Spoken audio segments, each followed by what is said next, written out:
Hey everybody, let me straighten out this mirror right or this camera right here. Hey, it's good seeing you all today.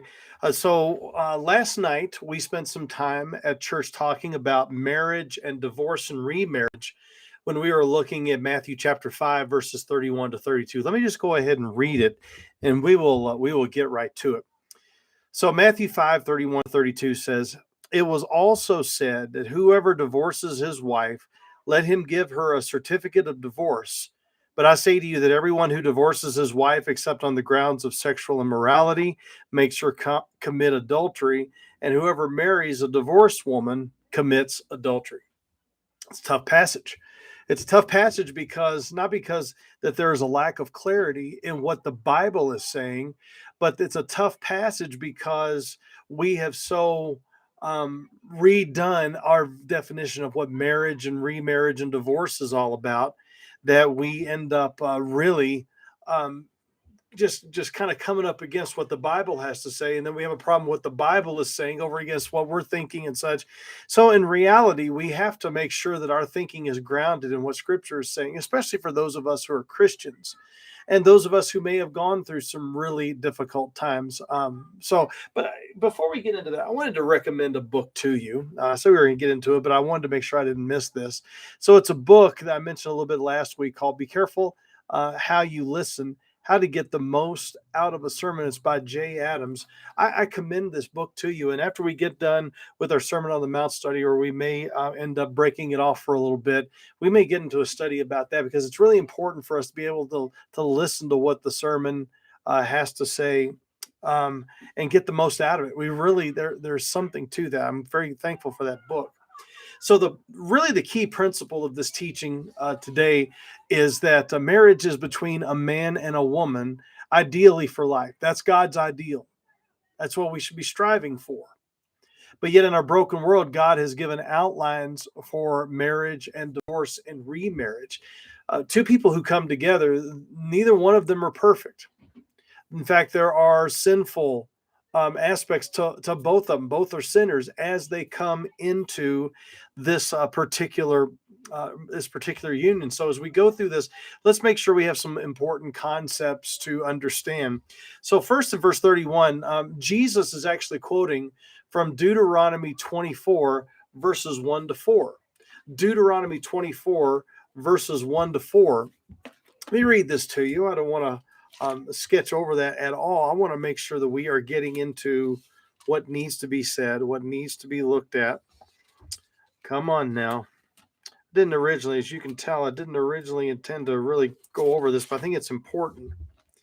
So back in Deuteronomy 24, Moses passed along this, and he says this: "When a man takes a wife and marries her, if then she finds no favor in his eyes because he has found some indecency in her, and he writes her a certificate of divorce and puts it in her hand and sends her out of his house, and she departs out of his house, and she goes and becomes another man's wife, and the latter man hates her and writes her a certificate of divorce and puts it in her hand and sends her out of his house, or if the latter man dies who took her to be his wife, then her former husband who sent her away may not take her again to be his wife after she has been defiled, for that is an abomination before the Lord. And you shall not bring sin upon the land, and the Lord your God is giving you, that the Lord your God rather is giving you for an inheritance." All right. So what's going on here is that Jesus not only interacts with that here, but he interacts with it in Matthew chapter 19, verses 3 to 9, because the Pharisees were going up to Jesus and saying, "Is it okay to divorce your wife or give it a certificate of divorce for any cause?" Here in Deuteronomy 24, it was for some indecency, and that's an understanding of sexual indecency.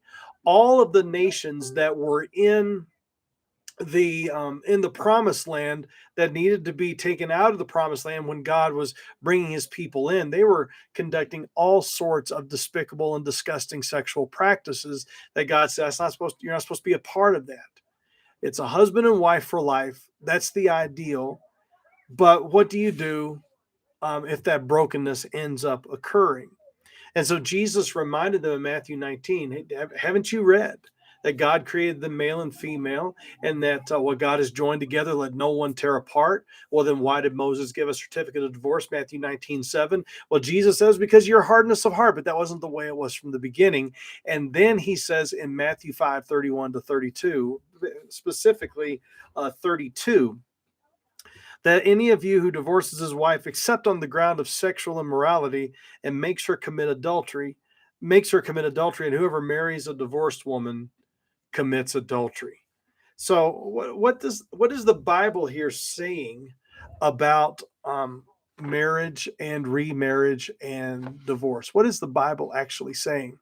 Well, again, marriage is between a man and a woman for life. What God has joined together, let no one tear apart. He has made us naked and not ashamed. We should not be ashamed to be naked in front of our spouse. We should be ashamed to be naked or see nakedness anywhere else. That's the standard. God created us both as men and women in that marriage context to be fruitful and multiply. That is God's created mandate, creation mandate, procreation mandate. And even before the fall, men were called to be the head of the home, of that institution, and women are called to be the help in that equality. They are equal partners with different roles. Ephesians 5:22 to 33. In fact, I preached on that not too long ago. Will tell you and go into more detail about what that relationship is all about. 1 Corinthians 7:2 to 5, I commend that to you because it shows you how the husband's body belongs to the wife's body belongs to the husband, and that they are not to deny each other those conjugal relations except for a mutual understanding of a season of prayer. But they are to come back together so Satan doesn't tempt them with sexual sin. But your marriage is the most important and the primary earthly relationship you have. Both were culpable in the fall. Neither one of them fulfilled their roles.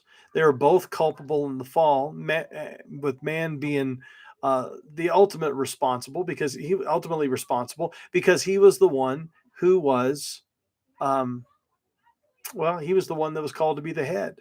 And their eyes weren't open until Adam ate. When God called for Adam in Genesis 3, Adam, where are you? He didn't say Adam and Eve, where are you? But there's brokenness in the world, and that brokenness with a desire for us to follow other designs and such lead us on a bad path. So what divorce is a tearing apart of what God has joined together, and we're called not to do that.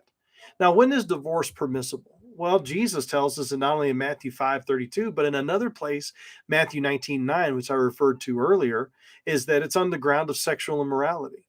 If you've broken that covenant and were naked and unashamed with someone else outside of that covenant, that is grounds for divorce. Also in 1 Corinthians 7:12 to 16, I'm going to encourage you to look these up. It says that the abandonment of an unbelieving spouse is grounds not only for divorce, but both of these, I believe, well, Jesus actually says it, or Paul actually says it by the Spirit, that they are free to remarry. Now, some people wonder about abuse. Well, abuse is not taking care. If you're a man, you're not taking care of the weaker vessel, even as you are both joint heirs. You read 1 Peter 3:7.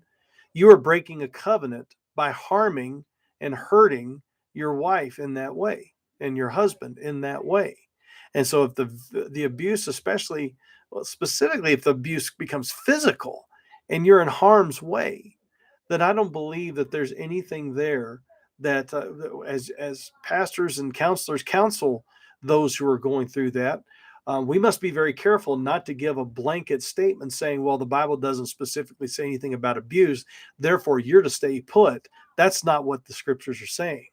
We've got to take it case by case, but if there is harm being done, that will be long going and long sustaining, a case could be made that they have broken the covenant and are allowed to move on from that.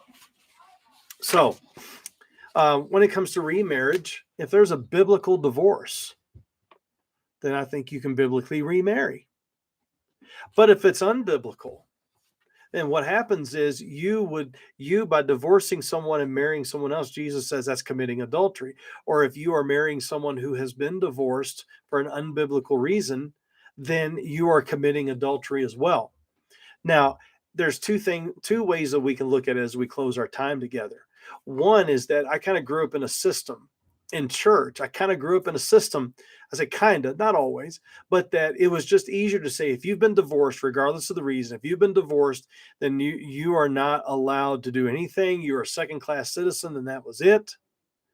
And then there's others where it's like they you know, if your marriage is all about self-fulfillment and you're not getting fulfilled anymore, then they believe that's grounds for divorce. I think the Bible, it takes some work to mine through it, and we're here to help you do that. But it takes some work to mine through what the scriptures are actually saying about divorce and remarriage. And I would say that every couple, as far as is possible, that you would determine to reconcile. I know it would be very, very difficult because I know that the issue could be is as you're trying to reconcile, you would be tempted, and it would be understandable that you would be seeing your spouse with that person in that relationship in that way.